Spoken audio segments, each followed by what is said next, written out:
चलिए शुरू करें ना। चलिए, अभी दिक्कत है क्या? चलिए, आज की पहली सवाल, इसमें कितना आंसर आ रहा है भाई? 487.5 सबका आंसर। यदि एक घड़ी का अंकित मूल्य, अब चलिए बात नहीं थी, एक घड़ी का अंकित मूल्य रुपए 500 है, 500 रुपए तो उसका अंकित मूल्य हो गया। छूट कितना दे रहा है? 2.5%। जो अंकित मूल्य होता है वो क्या होता है? स्वयं में 100% होता है। 500 का जो मान था स्वयं में 100% था।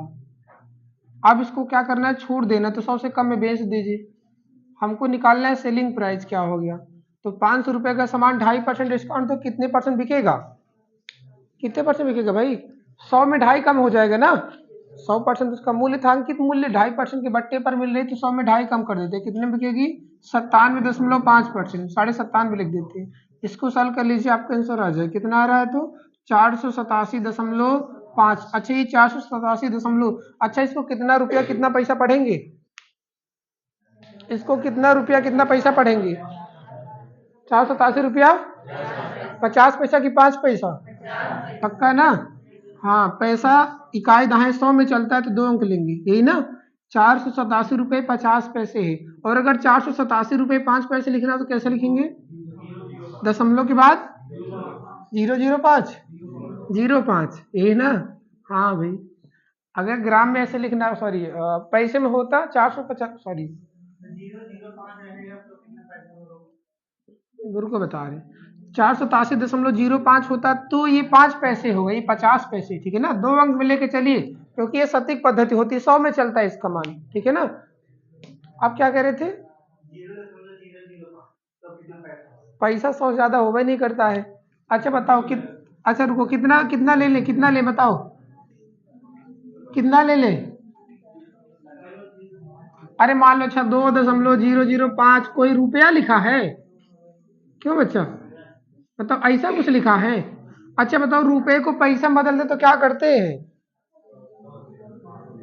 क्या करते? रुपए को पैसे में बदलने के लिए क्या करते हैं हम लोग? इसमें गुणा कर देते हैं ना। तो दशमलव यहाँ पे लग गया। अब बताओ, ये हो गया 200.5 पैसा। पैसे से छोटा भी कोई मात्रक यहाँ पे है ही नहीं। पैसे से छोटा कोई है क्या?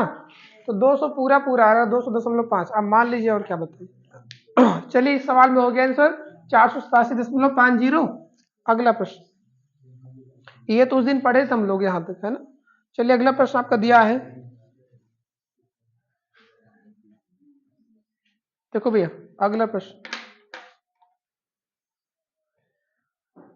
दिया है, यदि 10% बट्टे के बाद एक पुस्तक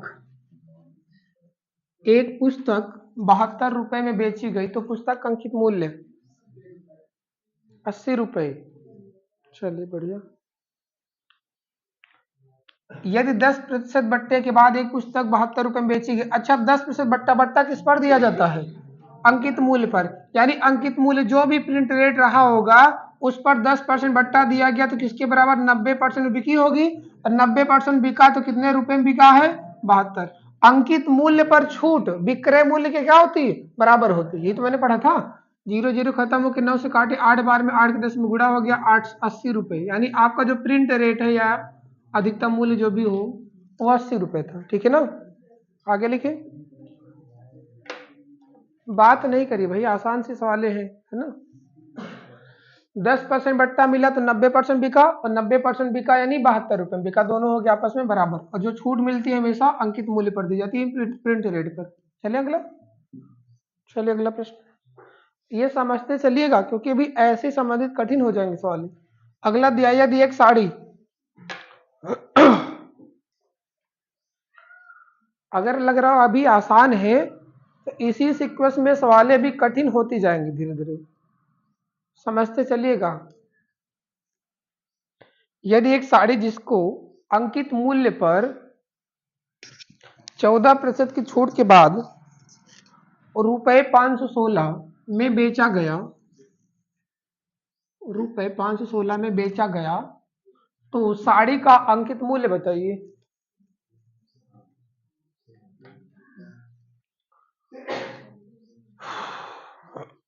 कितना है भाई? हाँ, यदि एक साड़ी जिसको अंकित मूल्य पर 14% की छूट के बाद रुपए 516 में बेचा गया, तो साड़ी का ये 516 रुपए में बेचा गया तो विक्रय मूल्य हो गया। और मैंने बताया अंकित मूल्य पर छूट के बाद जो मूल्य निकलता है वो विक्रय मूल्य होता है।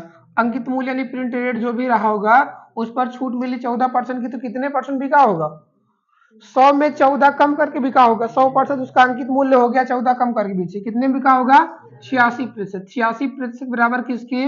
516 में बिका। तो पूरा मान निकाल लेंगे। प्रिंट रेट क्या रहा होगा? 516 गुणे में जाएगा 100, बटे में हो गया 86। इसको सरल करेंगे तो 6 बार में ये खत्म हो गया। 6 का 100 में गुणा हुआ तो 600 रुपए। आपका आंसर हो गया 600 रुपए। उसका प्रिंट रेट 600 रुपए अंकित मूल्य।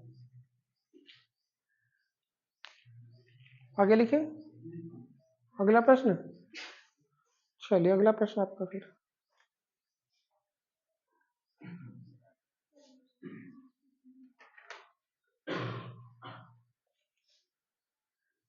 देखो भैया,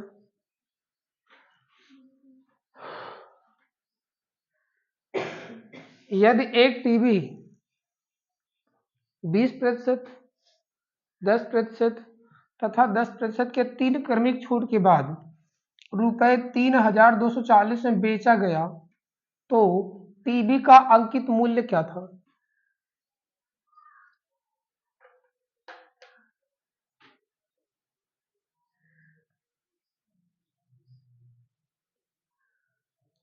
यदि एक टीवी 20%, 10% तथा 10% की 3 क्रमिक छूट के बाद, 3 क्रमिक छूट के बाद रुपए 3240 में बेचा गया, तो टीवी का अंकित मूल्य क्या था? आ गया होगा?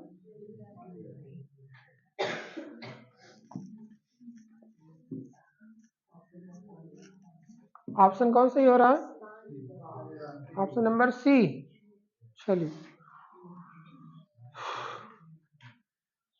अब देखिए, अंकित मूल्य यानी जो भी प्रिंट रेट रहा होगा, उस प्रिंट रेट पे क्या हुआ? पहले छूट मिली 20%, तो 80% बिका। बात ना करो भाई।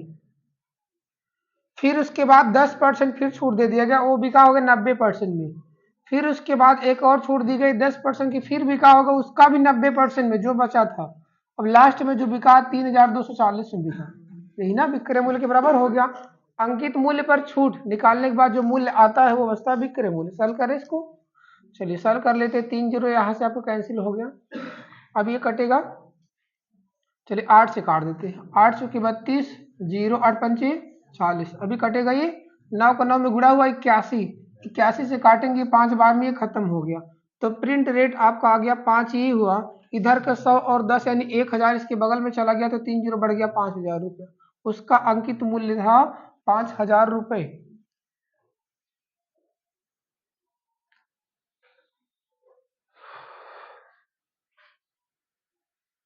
क्या ठीक है?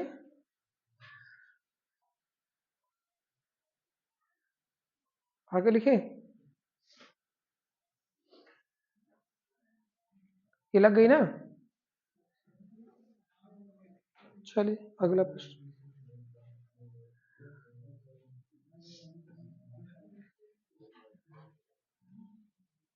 चलिए बताइए जल्दी से, इसमें कितना कितना आ रहा है सर?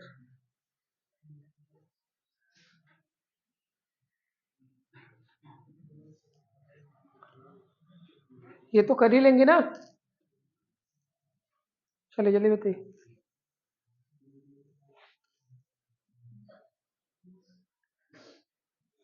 इसमें दिया एक व्यापारी किसी वस्तु के अंकित मूल्य पर 20% तथा 15% की 2 क्रमिक छूट देता है। यदि विक्रय मूल्य रुपए 2040 है, तो वस्तु का अंकित मूल्य क्या है?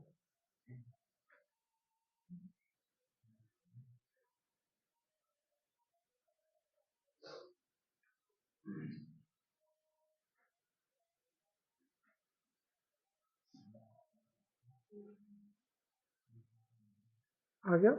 कौन सा ऑप्शन? Option number B 3000।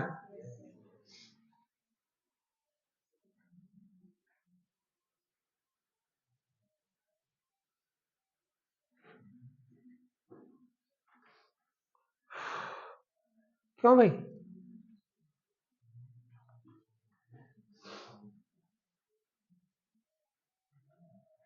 एक व्यापारी किसी वस्तु के अंकित मूल्य पर 20% तथा 15% छूट दिया, जैसे भी लगाए थे वैसे तो करना था, आ गया होगा।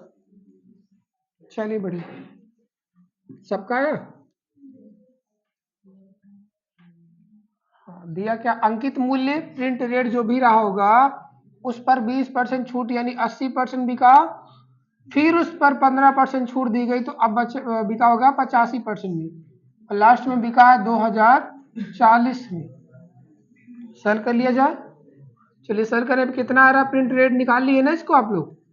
ये हो गया 20 के 80 4/5, ये 5 से काटे 17 बार में, 4 से काटे ये 25 बार में, 17 से काटे 17 कम 17 दूनी 34, जीरो हो गया। 25 का 12 में गुणा हुआ तो 300 और एक जीरो बगल में लग गया तो 3000 रुपये उसका जो प्रिंट रेट था 3000 रुपये। ठीक है ना। सरलीकरण अगर इतना बनाने के बाद नहीं कर पा रहे तो सरलीकरण थोड़ा सा वीक है आप लोगों का, जिसका भी नहीं आया होगा, है ना। ठीक करिए थोड़ा। चले आगे, लगे भी। चलिए अगला प्रश्न। चलिए दिया एक टेबल का अंकित मूल्य। पहले सवाल देखिए फिर ऑप्शन देखते हैं। दिया एक टेबल का अंकित मूल्य रुपए 3000 है। दुकानदार ग्राहक को 15% तथा X% की 2 क्रमिक छूट देता है। यदि ग्राहक टेबल के लिए रुपए 2142 अदा करता है तो X का मान क्या होगा? इसको लिखना लिख लीजिए, उसके बाद है ना लगाइए। थोड़ा स्पीड बनाइएगा बस। यदि एक टेबल का अंकित मूल्य रुपए 3000 है, दुकानदार ग्राहक को 15% तथा X% की 2 क्रमिक छूट देता है। यदि ग्राहक टेबल के लिए 2142 रुपये अदा करता है तो X का मान क्या होगा?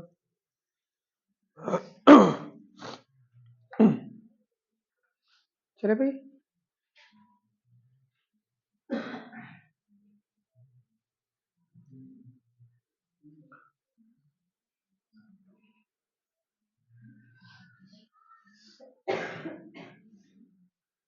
आ गया भाई। कितना है? 16%।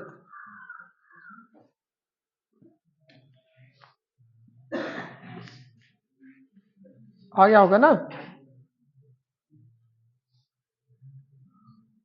ऑप्शन देखिए, ऑप्शन दिया 14, 15, 16, 20। देखिए इसमें तो अंकित मूल्य निकालना नहीं, अंकित मूल्य खुद ही दे रखा पहले से ना।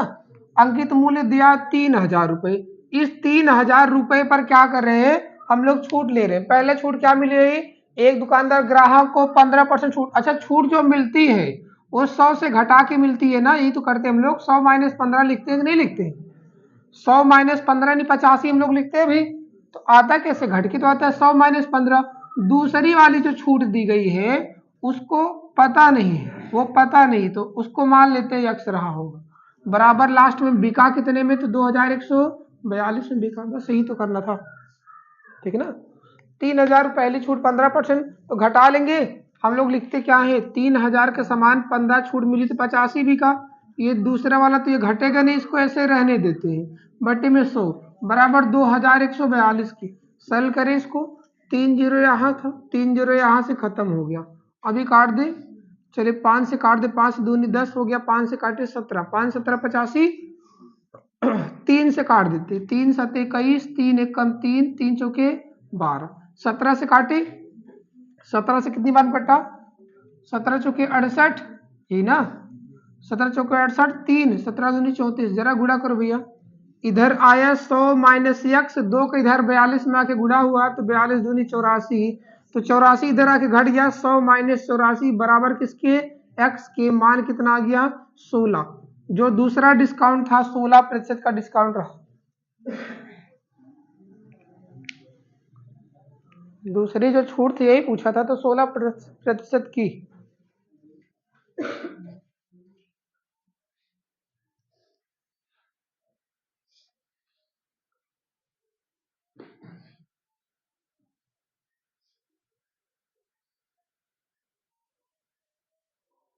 क्या लग गई?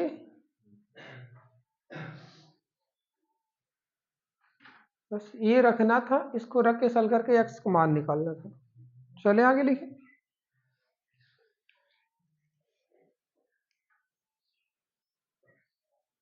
अगला प्रश्न, चलिए लगा लीजिए। चलिए अगला देखिए।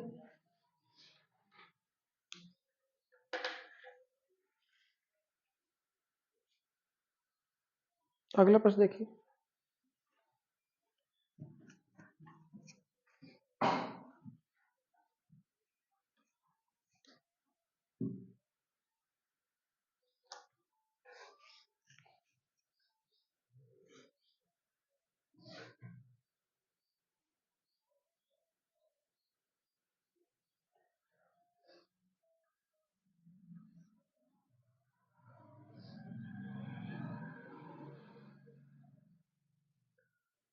अगला दिया, एक घड़ी का अंकित मूल्य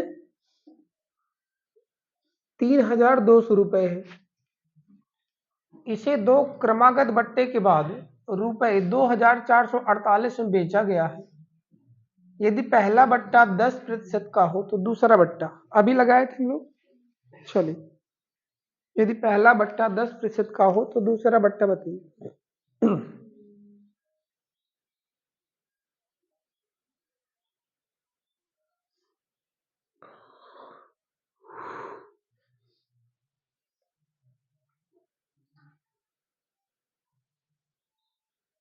कितना भाई? 15% का, क्योंकि हम बट्टा देते हैं किस पर?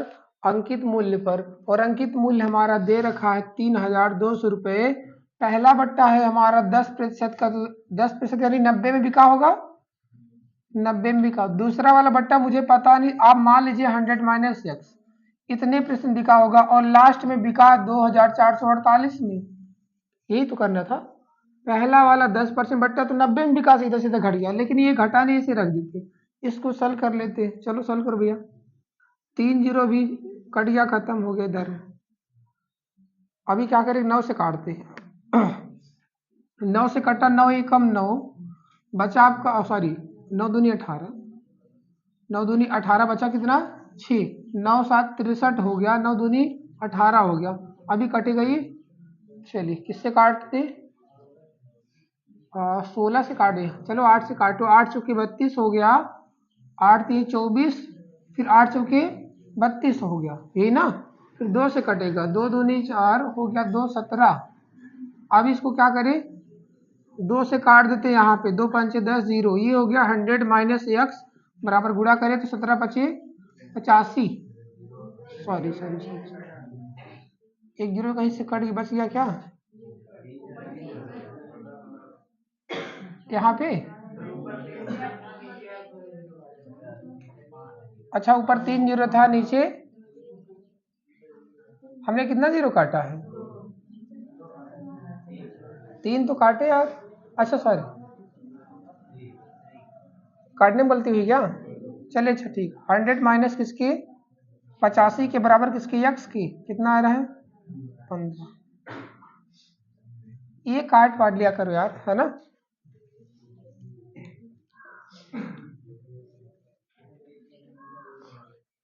ये अपना देख लिया करिए, है ना, काट पाट लिया करिए।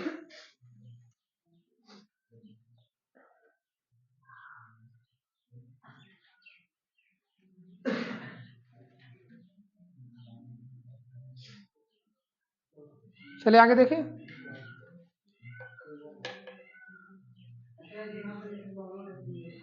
क्या करें? दोनों बट्टा नहीं दिया रहेगा तो हम नहीं निकाल पाएंगे।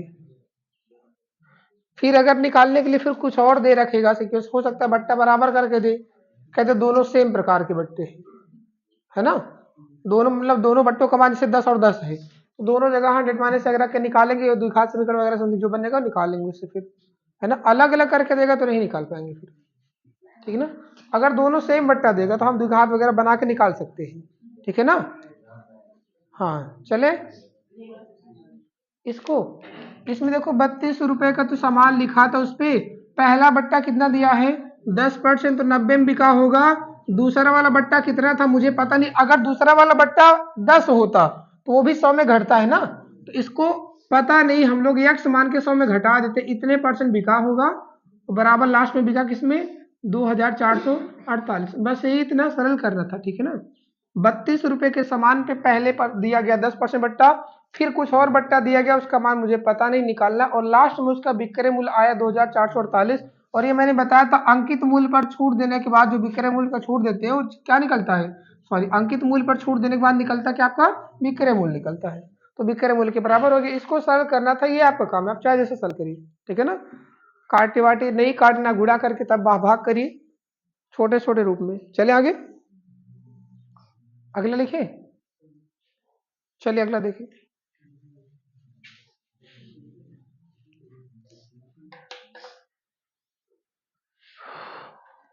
अगला देखो भाई,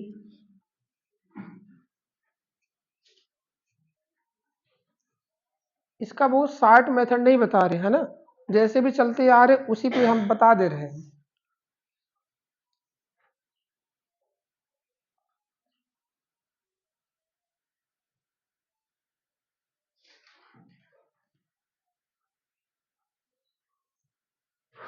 चलिए देखिए इस पे क्या आ रहा है 200,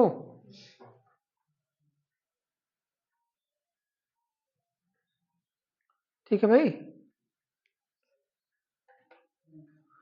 चलिए देखिए क्या दिया गया, बट्टा कितना है 1/6, और विक्रय मूल्य क्या होगा, यदि वस्तु का अंकित मूल्य दिया है, अंकित मूल्य दे रखा 240 रुपए। अच्छा बताइए 240 रुपए तो उस पर लिखा हुआ है ना, ये उस पर प्रिंट रेट था 240 रुपया। अब क्या हुआ है उस पर बट्टा दिया गया, बट्टा कितना दिया गया है 1/6। अच्छा जैसे बट्टा अगर 10% दिया जाता है तो 10% दिया जाता है तो कितने में बिकता है वो 90 में बिकता। अगर 1/6 बट्टा दिया गया तो कितने में बिकेगा, जो बचा होगा 100 में, जो पूरा पूरा मान बचा होगा, तो पूरा मान है 6, 6 में 1, 6 में 1 का बट्टा दिया गया तो बचा कितना 6 में 5, 5/6 में वो बिकेगा। तो 240 रुपए का जो सामान था वो 5/6 में बिकेगा। अब ये हो गया उसका सेलिंग प्राइस, क्या सेलिंग प्राइस सरल कर ले, 6 चौके 24, जीरो हो गया, 5 के 4 में गुड़ा 20 यानी 200 रुपया, उसका सेलिंग प्राइस 200 रुपया। क्लियर है ना। 1/6 बट्टा दिया गया है तो 5/6 में बिकेगा, क्लियर है ना। अगर 1/3 बट्टा दिया जाएगा तो कितने में बिकेगा, 1/3 बट्टा दिया गया तो 2/3 में बिकेगा, क्लियर है ना। अगर 3/11 बट्टा दिया गया तो किसमें बिकेगा, अगर 3/11 बट्टा दिया गया तो किसमें बिकेगा 8/11 में, क्या क्लियर है ना। चलिए बढ़िया, हाँ इसमें 1/6 बट्टा दिया गया था तो वो तो छूट हो गई, बचा कितना 5/6 बचा हुआ है, उसी में बिकेगा। चलिए आगे, अगला प्रश्न, अगला लिखते भाई, बात नहीं।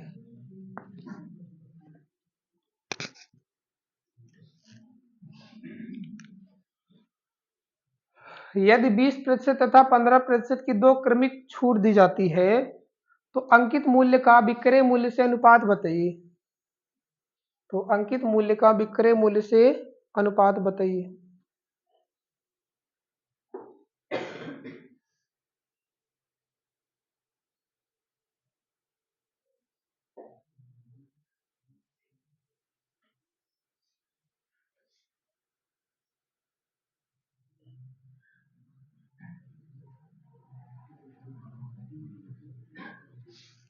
आ गया होगा,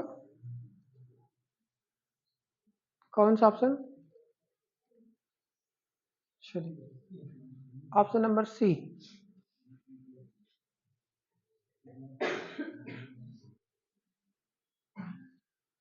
अच्छा इसमें कुछ दिया है क्या, नहीं दिया है ना, दिया है अंकित मूल्य पर छूट दी गई है 20%, 15% की, और पूछ रखा अंकित मूल्य का विक्रय मूल्य से अनुपात बताइए। अगर अंकित मूल्य आप प्रिंट रेट मान लेते हैं 100 रुपए रहा होगा, मान लीजिए प्रिंट रेट क्या रहा होगा, 100 रुपये रहा होगा, तो उसका सेलिंग प्राइस क्या निकल के आएगा, जरिए प्रिंट रेट 100 था, उसका जो सेलिंग प्राइस रहा होगा 100 रुपये का सामान पहले 20 छूट दिया गया तो 80 में बिका होगा, फिर 15 छूट दिया गया तो 85 में बिका होगा, यही तो रहा होगा कि नहीं होगा।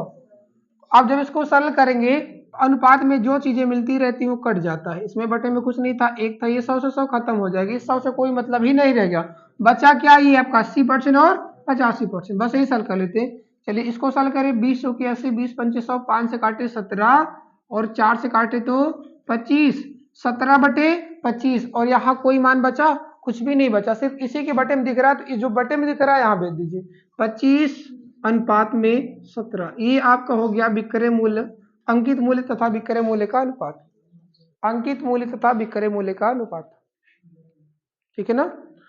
100 रुपये मान लेते, 100 रुपये का सामान रहा होगा, उस सामान का अंकित यानी प्रिंट रेट रहा होगा 100 रुपये, तो सेलिंग प्राइस विक्रय मूल्य क्या रहा होगा, 100 रुपये के सामान पे 20% डिस्काउंट, फिर 15% डिस्काउंट देके बेचा गया होगा, तो मान निकल के आ गया, देखिए अनुपात में पूछा था, हमने अनुपात में रख दिया, अनुपात में जो चीजें मिलती रहती कट गई, 100 से सब खत्म हो गया, इसको काटे 4/5 आई, 5 से काटे 17, सरल करने पर आया अंश में 17/25, इस 25 को खत्म करने के लिए यहाँ भेज दीजिए बस, या फिर गुणा करिए, बात वही हो रही, तो 25 अनुपात में 17, क्लियर है ना, क्योंकि यहाँ तो कुछ मान था नहीं, यही है के लिए हर दिख रहा है, इसका गुणा करो खत्म करो, 25 अनुपात 17, आगे लिखिए अगला प्रश्न। तो यदि आपको अब लगाना है ऐसे, तो 100 मानने की कोई आवश्यकता नहीं, 100 मानने क्या करना है, कोई आवश्यकता नहीं, अंकित मूल्य जो भी रहा होगा इससे मतलब मत रखिए, 100 मानने कोई जरूरत नहीं, 20% तो आप सीधा लिखिए 80/100, 15% डिस्काउंट क्या लिखेंगे 85/100। अब जब इसको सरल करेंगे तो 20 100 की 80, 20 पंजे 100, 5 से काटे 17, 4 से काटे 25, ये जो आता है ये आता क्या, विक्रय मूल्य, और ये जो हर में है संपूर्ण भाग, संपूर्ण भाग यानी 100%, यानी क्या हो जाएगी, ये अंकित मूल्य, ये क्या हो जाएगा, अंकित मूल्य का विक्रय मूल्य से अनुपात पूछा था, तो 25 अनुपात में 17, जिसका जिससे अनुपात पूछे हुए बताइए, ये संपूर्ण भाग यानी अंकित मूल्य हो गया 100% मान, और ये बिका 17 में, तो 25 विक्रय अंकित मूल्य, 17 क्या हो गया विक्रय मूल्य, इन्हीं का अनुपात पूछा, 25 अनुपात में 17, कोई दिक्कत, आगे लिखिए, आगे लिखिए ना अगला प्रश्न। चलिए अगला प्रश्न है, जरा बताइए इसको, इसमें क्या आ रहा है, आंसर बताइए क्या आएगा।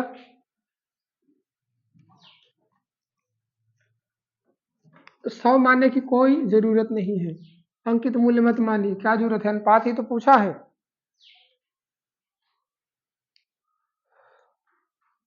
दिया है किसी वस्तु के अंकित मूल्य पर 25% तथा 30% की दो क्रमिक छूट दी जाती है, तो अंकित मूल्य तथा विक्रय मूल्य का अनुपात बताइए, ठीक है भाई, आपको 100 मानने की कोई आवश्यकता नहीं, जैसे मैंने बताया वैसे लगाइए, क्या दिक्कत है, आ गया होगा, क्या आ रहा है भाई, 40/21, चलिए देखिए, पहले 25% छूट था तो कितने में बिका, 75% में, फिर क्रमिक छूट 30 दे दी गई, फिर किस में बिका होगा, 70 में, यही तो बिका है। अब इसको सरल कर लेते हैं, 25 से काटेंगे 3 बार में, 4 बार में, 0 0 खत्म हो गया, अभी कटेगा नहीं कटेगा, ऊपर आया 7 ही, 21 नीचे आया 40, 21 क्या है, 21 विक्रय मूल्य और 40 क्या है अंकित मूल्य, तो पूछा है प्रिंट रेट यानी अंकित मूल्य का विक्रय मूल्य सेलिंग प्राइस अनुपात, तो 40 अनुपात में 21, ऑप्शन में 21 अनुपात 40 भी यहाँ पे है, ठीक है ना, ऑप्शन में 21 अनुपात 40 भी है तो गलत हो जाएगा, पूछा जैसे वैसे बताइए, अंकित मूल्य का विक्रय मूल्य से, अंकित मूल्य का विक्रय मूल्य से, ठीक है ना, आगे लिखिए अगला प्रश्न, अगला बता देंगे फिर आप, चलिए एक और है फिर ये बता दीजिए आप लोग, चलिए यही बताइए इसमें क्या आएगा,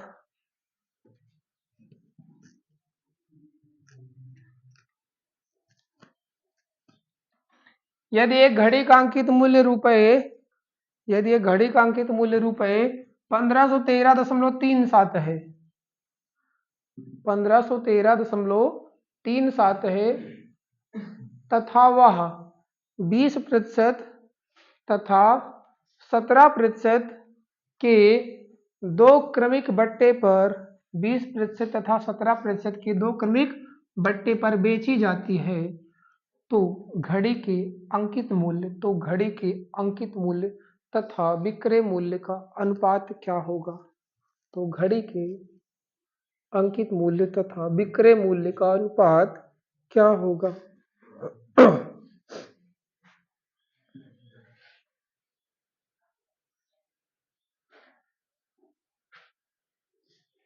क्या है भाई? ऑप्शन दिखाए। चलिए ऑप्शन देखते हैं।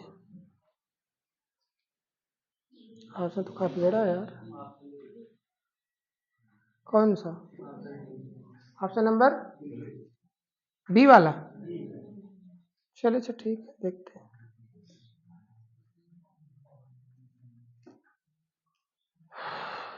अब बड़ा है। चलिए देखिए, इसमें बताइए क्या दे रखा है? अंकित मूल्य दिया है। मैंने बताया जब ये अनुपात में पूछ रहा है तो अंकित मूल्य की कोई जरूरत ही नहीं है ना, तो अंकित मूल्य की कोई आवश्यकता नहीं है, ये फालतू में कंफ्यूज कर रहा हूँ। तो 20% यानी 80% में, 17% यानी 83% में, बस यही तो सॉल्व करना। रेशियो पूछ रखा ना, सॉल्व करो भाई। ये 4 हो गया, ये 5 हो गया, ये 4 से काटे तो 25 बार में, ऊपर आया 83, नीचे आया 125। ये आपका सेलिंग प्राइस, ये आपका प्रिंट रेट। जिसका जिससे पूछे बता दीजिए किसका पूछा है। अंकित मूल्य तथा विक्रय मूल्य।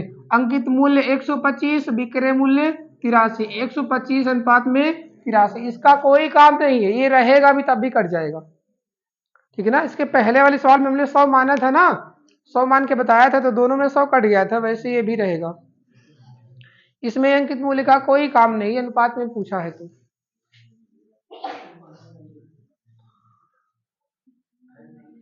हाँ थोड़ी देर रुके रहिए। चलिए अगला।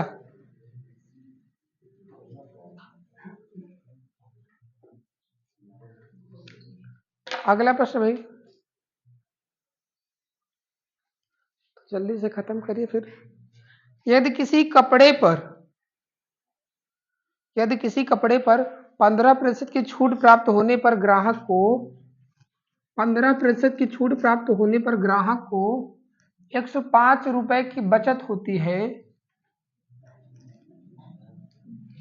15% छूट होने पर ग्राहक को 105 रुपए की बचत होती है, तो कपड़े का अंकित मूल्य क्या था जिस पर उसे छूट दी गई थी? यदि किसी कपड़े पर 15% की छूट प्राप्त होने पर ग्राहक को 105 रुपए की बचत होती है, तो कपड़े का अंकित मूल्य क्या था जिस पर उसे छूट दी गई थी? क्या रहा होगा? 700, यही ना? समझ में आ रहा नहीं आ रहा? अच्छा जैसे मान लीजिए कोई कपड़ा मान लीजिए रहा होगा 400 रुपए का। पहले समझो भाई, कोई कपड़ा 400 का रहा होगा तो उसका 100% कीमत थी, उसकी 100% कीमत थी ना। पहले समझिए, कपड़ा रहा होगा 400 रुपए का, उसकी 100% कीमत थी। अगर कोई कह दे 50% डिस्काउंट है, तो अगर इस पर 50% डिस्काउंट दे दिया जाए तो कितने में बिकेगा? 50% डिस्काउंट दे तो कितने में बिकेगा? 200 में बिकेगा ना, यानी 50% बिकेगा। यही तो कह रहा, यानी 50% से क्या असर पड़ रहा है? 200 रुपए का। वैसे ये कह रहा है कि 15% डिस्काउंट दे दिया गया, 15% डिस्काउंट दे गया और 105 रुपया बच गया, तो जो छूट आपको मिलती है उसी से पैसा जो बचा वही तो बराबर हो गया। तो 15% बराबर किसके? 15% बराबर किसके? 105 की। 15% किसका होगा? ये 15% किसका भाई? प्रिंट रेट का ना। प्रिंट रेट पे 15% छूट बराबर 105 के। सरल की तो 7 का 100 में गुणा हो गया 700, उसका अंकित मूल्य आ गया 700। क्या ठीक है ना? चलिए आगे लिखें। क्या हो गया? जो छूट दी जाती है और जो पैसा आपका बचा वही तो उसके बराबर हो गया। 15% छूट बराबर 105 के। अगला प्रश्न, चलिए अगला लिखते हैं। इसमें बताइए क्या हो रहा है। लगाने की आवश्यकता ही नहीं है। आ गया होगा ना? क्या आया? 500। कोई दिक्कत? अरे बताओ भाई, 13% बराबर किसके? 65 के। 13 पचे 65, 5 के 100 में गुड़ा हुआ होगा तो 500। इसमें कौन सा ऑप्शन सही हो रहा है? Option number A, 500। कोई दिक्कत? चलिए अगला प्रश्न फिर। चलिए अगला बताइए। इसमें यदि बिजली के बिल का भुगतान नियत तिथि से पहले किया जाए तो बिल की राशि पर 4% की छूट मिलती है। तो निर्धारित तिथि से पूर्व भुगतान करने वाले एक व्यक्ति को रुपए 1700 की छूट मिली तो उसके बिल की राशि कितनी थी? तो उसके बिल की राशि कितनी थी बताओ भैया।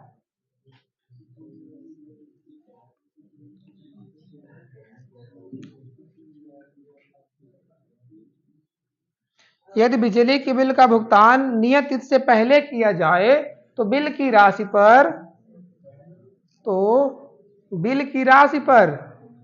4% की छूट मिलती है। ठीक है ना? और निर्धारित तिथि से पूर्व भुगतान करने वाले एक व्यक्ति को रुपए 1700 की छूट मिली तो उसके बिल की राशि कितनी थी? कितना थी? कितना हजार? 42,500। अभी जो निकाले थे जैसे वैसे तो लगाना है ना। 4% छूट मिल रही थी और उसने जमा भी कर दिया तो उसका कितना पैसा बच गया? 1700 रुपए। तो 4% बराबर किसके? 1700 की। तो पूरा मान निकालिए, जो 4% है वही तो बराबर हो गया 1700 के। ये किस पर होता है? प्रिंट रेट जो उस पर था। सॉल्व किया जाए, 25 का जाके 17 में 100 में गुणा कर देते, कितना है? तो 42,500। 42,500 रुपए उसके बिल का पैसा था। क्लियर है ना? अगर आपसे ये पूछा जाए कितना जमा किया उसने, तो अगर आपसे ये पूछा जाए उसने कितना भुगतान किया है, कितना जमा किया, तो क्या करेंगे? क्या करेंगे भाई? इतना तो बिल था, 42,500 बिल था ना, तो उसने जमा कितना किया? 1700 की छूट मिली है, 1700 घटा दीजिए बस। ठीक है ना? कितना जमा किया पूछेगा तो 42,500 में 1700 घटा दीजिएगा, निकल जाएगा उसने कितना बिल जमा किया। चले आगे, अगला प्रश्न। चलिए बताइए।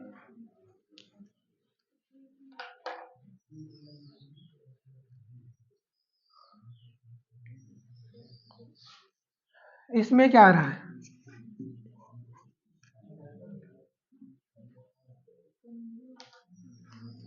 यदि किसी वस्तु का अंकित मूल्य रुपए 1500 है तथा ग्राहक को 5% के बट्टे पर उपलब्ध है, तो इस प्रकार किसी ग्राहक को कितने रुपए की बचत होगी?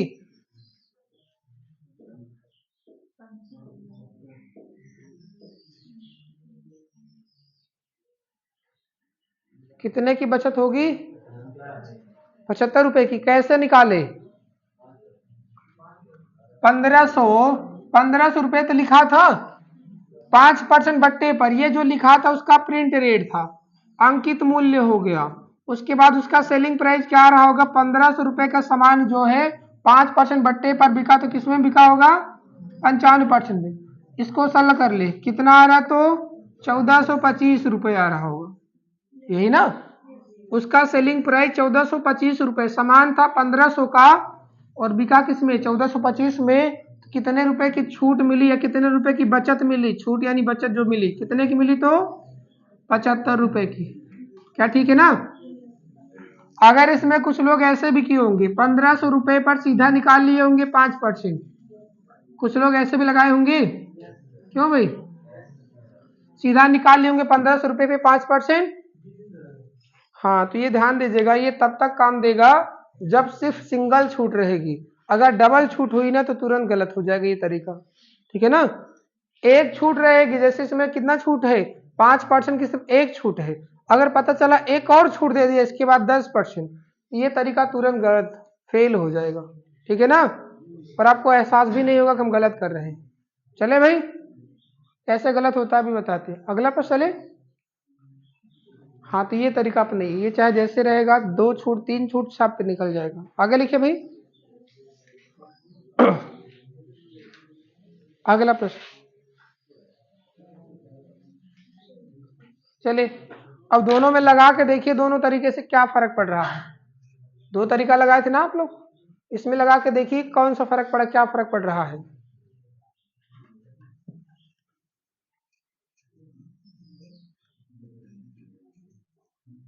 और जो लगाया तो तुरंत गलत हुआ।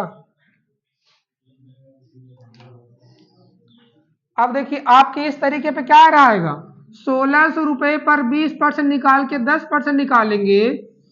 1600 रुपए के 20% 10% निकालेंगे तो मान कितना आ रहा, देखो 16 दूनी 32 रुपया आ रहा होगा, यही ना, यही ना, ये 32 आ रहा है, ये गलत है, ये गलत है ना, ये गलत है, 32 आपका सही नहीं होगा। लगाएंगे कैसे, जैसे अभी तक हम लोग लगाते चले आए। प्रिंट रेट, प्रिंट रेट कितना था, 1600 रुपए, बिका कितने में, सेलिंग प्राइस निकालेंगे, 1600 रुपया पे पहले डिस्काउंट मिला 20%, बिका किसमें, 80 में, फिर उसके बाद 10 और डिस्काउंट, बिका किसमें, 90 में। अब टोटल निकाल लेते हैं इसका सेलिंग प्राइस क्या हुआ होगा, सेल करें, 16 का 9 8 72, 72 में गुणा करते हैं, कितना भैया, 1152 रुपए में बिका। पूछा क्या है, छूट पूछा, उसकी बचत पूछा, तो क्या 1152 सही है, नहीं गलत है ना, ये तो उसका क्या निकला, विक्रय मूल्य, सेलिंग प्राइस निकला, उसकी बचत पूछा है, उसकी छूट, छूट या बचत जो भी है। 1600 रुपए पर 1600 रुपए का सामान 1152 में मिला, घटा देंगे कितना बचत हो रही, कितना की, 448 रुपए की, उसकी बचत हुई 448 रुपए की। बात नहीं आ जाएगी, इकट्ठा प्रतिशत बर्तन निकाल लीजिए, ठीक है ना, तभी आ जाएगी।